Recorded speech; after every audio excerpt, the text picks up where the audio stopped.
hábitos, parece que no nos cansamos de estar remitiendo siempre lo mismo. Los hábitos nos tienen petrificados, más pensamos que somos libres, somos espantosamente feos pero nos creemos epoulos. Somos gente mecánica, motivo más que suficiente como para carecer de todo sentimiento verdadero de lo que se está haciendo en la vida. Nos movemos diariamente dentro del viejo carril de nuestros hábitos anticuados y absurdos y así es claro que no tenemos una verdadera vida, en vez de vivir, vegetamos miserablemente, y no recibimos nuevas impresiones. Si una persona iniciara su día conscientemente, es ostensible que tal día sería muy distinto a los otros días. Cuando uno toma la totalidad de su vida, como el mismo día que está viviendo, cuando no deja para mañana lo que se debe hacer hoy mismo, llega realmente a conocer lo que significa trabajar sobre sí mismo. Jamás un día carece de importancia, si en verdad queremos transformarnos radicalmente, debemos vernos, observarnos y comprendernos diariamente. Sin embargo, las gentes no quieren verse a sí mismas, algunos teniendo ganas de trabajar sobre sí mismos, justifican su negligencia con frases como la siguiente: el trabajo en la oficina no permite trabajar sobre sí mismo. Palabras estas sin sentido, huecas, vanas, absurdas, que solo sirven para justificar la indolencia, la pereza, la falta de amor por la gran causa.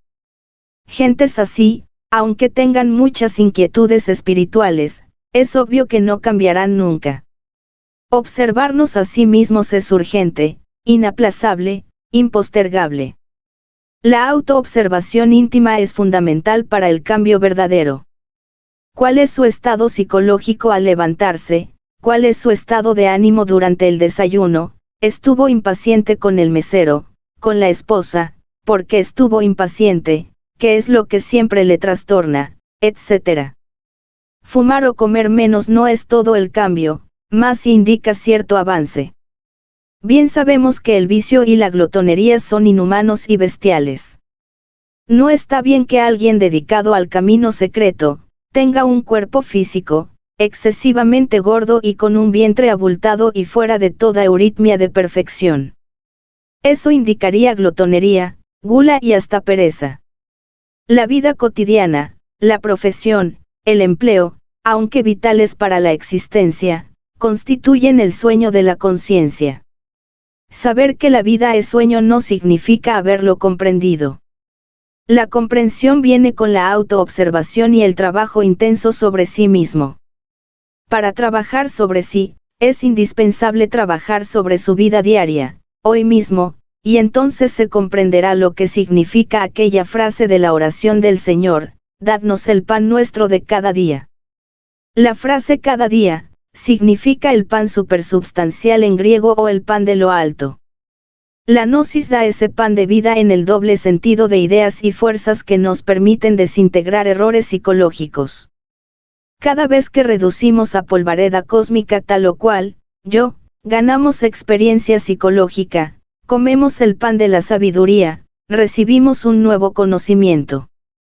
La gnosis nos ofrece el pan supersubstancial, el pan de la sabiduría, y nos señala con precisión la nueva vida que comienza en uno mismo, dentro de uno mismo, aquí y ahora.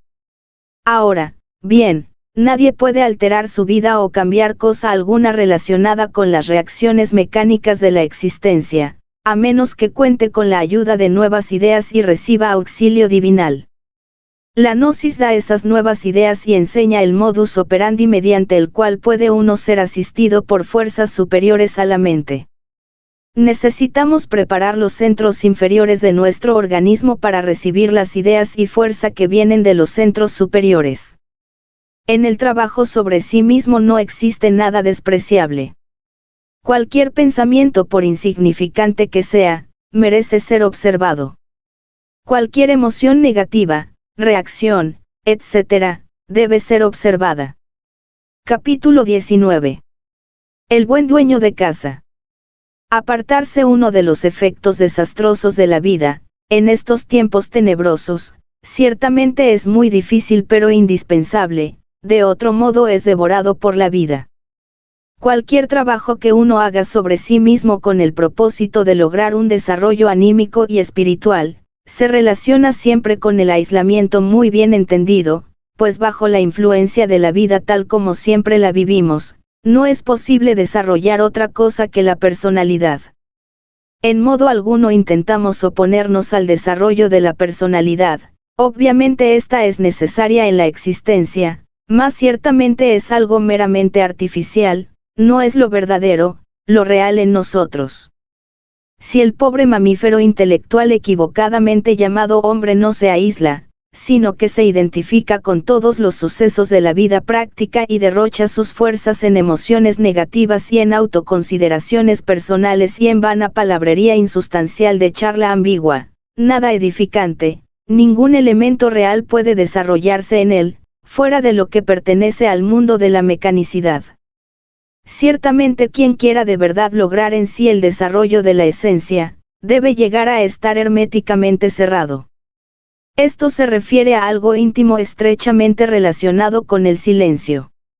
La frase viene de los antiguos tiempos, cuando se enseñaba secretamente una doctrina sobre el desarrollo interior del hombre vinculada con el nombre de Hermes. Si uno quiere que algo real crezca en su interioridad, es claro que debe evitar el escape de sus energías psíquicas. Cuando uno tiene escapes de energía y no está aislado en su intimidad, es incuestionable que no podrá lograr el desarrollo de algo real en su psiquis. La vida ordinaria común y corriente quiere devorarnos implacablemente, nosotros debemos luchar contra la vida diariamente, debemos aprender a nadar contra la corriente. Este trabajo va en contra de la vida. Se trata de algo muy distinto a lo de todos los días y que sin embargo debemos practicar de instante en instante. Quiero referirme a la revolución de la conciencia. Es evidente que si nuestra actitud hacia la vida diaria es fundamentalmente equivocada, si creemos que todo marchamos bien, así porque sí, vendrán los desengaños. Las gentes quieren que las cosas les salgan bien, así porque sí, porque todo debe marchar de acuerdo con sus planes, mas la cruda realidad es diferente, en tanto uno no cambia interiormente, gústele o no le guste será siempre víctima, de las circunstancias. Se dice y se escribe sobre la vida, muchas estupideces sentimentales, mas este tratado de psicología revolucionaria es diferente. Esta doctrina va al grano, a los hechos concretos, claros y definitivos, afirma enfáticamente que el animal intelectual equivocadamente llamado hombre, es un bípedo mecánico, inconsciente, dormido. El buen dueño de casa jamás aceptaría la psicología revolucionaria, cumple con todos sus deberes como padre, esposo, etc., y por ello piensa de sí mismo lo mejor, pero solo sirve a los fines de la naturaleza y eso es todo. Por oposición diremos que también existe el buen dueño de casa que nada contra la corriente, que no quiere dejarse devorar por la vida, empero, estos sujetos son muy escasos en el mundo, no abundan nunca. Cuando uno piensa de acuerdo con las ideas de este tratado de psicología revolucionaria, obtiene una correcta visión de la vida. Capítulo 20. Los dos mundos. Observar y observarse a sí mismo son dos cosas completamente diferentes, sin embargo, ambas exigen atención. En la observación la atención es orientada hacia afuera, hacia el mundo exterior, a través de las ventanas de los sentidos. En la autoobservación de sí mismo, la atención es orientada hacia adentro y para ello los sentidos de percepción externa no sirven, motivo este más que suficiente como para que sea difícil al neófito la observación de sus procesos psicológicos íntimos. El punto de partida de la ciencia oficial en su lado práctico, es lo observable. El punto de partida del trabajo sobre sí mismo, es la autoobservación, lo autoobservable. Incuestionablemente estos dos puntos de partida renglones arriba citados, nos llevan a direcciones completamente diferentes. ¿Podría alguien envejecer enfrascado entre los dogmas transigentes de la ciencia oficial, estudiando fenómenos externos, observando células, átomos, moléculas, soles, estrellas, cometas, etc., sin experimentar dentro de sí mismo ningún cambio radical. La clase de conocimiento que transforma interiormente a alguien, jamás podría lograrse mediante la observación externa. El verdadero conocimiento que realmente puede originar en nosotros un cambio interior fundamental tiene por basamento la autoobservación directa de sí mismo. Es urgente decirle a nuestros estudiantes gnósticos que se observen a sí mismos y en qué sentido deben autoobservarse y las razones para ello. La observación es un medio para modificar las condiciones mecánicas del mundo. La autoobservación interior es un medio para cambiar íntimamente. Como secuencia o corolario de todo esto, podemos y debemos afirmar en forma enfática, que existen dos clases de conocimiento, el externo y el interno, y que a menos que tengamos en sí mismos el centro magnético que pueda diferenciar las calidades del conocimiento, esta mezcla de los dos planos u órdenes de ideas podrían llevarnos a la confusión. Sublimes doctrinas pseudoesotéricas con marcado cientificismo de fondo, pertenecen al terreno de lo observable, sin embargo son aceptadas por muchos aspirantes como conocimiento interno. Nos encontramos pues ante dos mundos, el exterior y el interior. El primero de estos es percibido por los sentidos de percepción externa, el segundo solo puede ser perceptible mediante el sentido de autoobservación interna. Pensamientos, ideas, emociones, anhelos, esperanzas, desengaños, etc., son interiores, invisibles para los sentidos ordinarios, comunes y corrientes, y sin embargo son para nosotros más reales que la mesa del comedor o los sillones de la sala. Ciertamente nosotros vivimos más en nuestro mundo interior que en el exterior, esto es irrefutable, irrebatible. En nuestros mundos internos, en nuestro mundo secreto, amamos, deseamos, sospechamos, bendecimos, maldecimos, anhelamos, sufrimos, gozamos, somos defraudados, premiados, etcétera, etcétera, etcétera. Incuestionablemente los dos mundos interno y externo son verificables experimentalmente. El mundo exterior es lo observable. El mundo interior es lo autoobservable en sí mismo y dentro de sí mismo, aquí y ahora.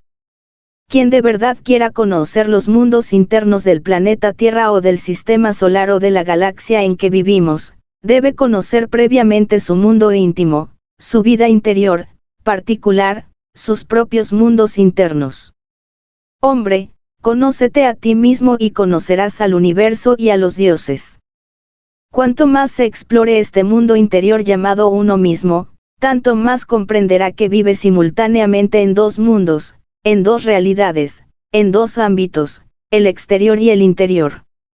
Del mismo modo que a uno le es indispensable aprender a caminar en el mundo exterior, para no caer en un precipicio, no extraviarse en las calles de la ciudad, seleccionar sus amistades, no asociarse con perversos, no comer veneno, etc. Así también mediante el trabajo psicológico sobre sí mismo, aprendamos a caminar en el mundo interior, el cual es explorable mediante la autoobservación de sí.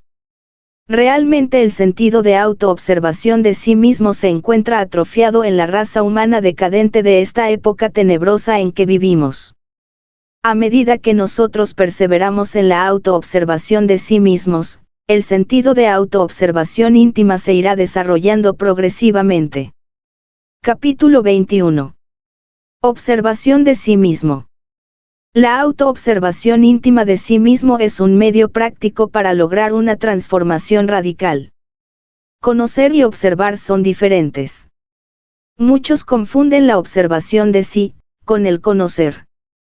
Se conoce que estamos sentados en una silla en una sala, mas esto no significa que estemos observando la silla.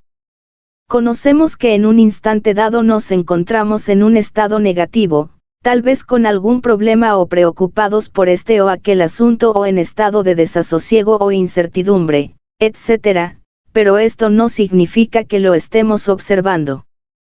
¿Siente usted antipatía por alguien? ¿Le cae mal cierta persona? ¿Por qué? Usted dirá que conoce a esa persona. Por favor, obsérvela. Conocer nunca es observar, No confunda el conocer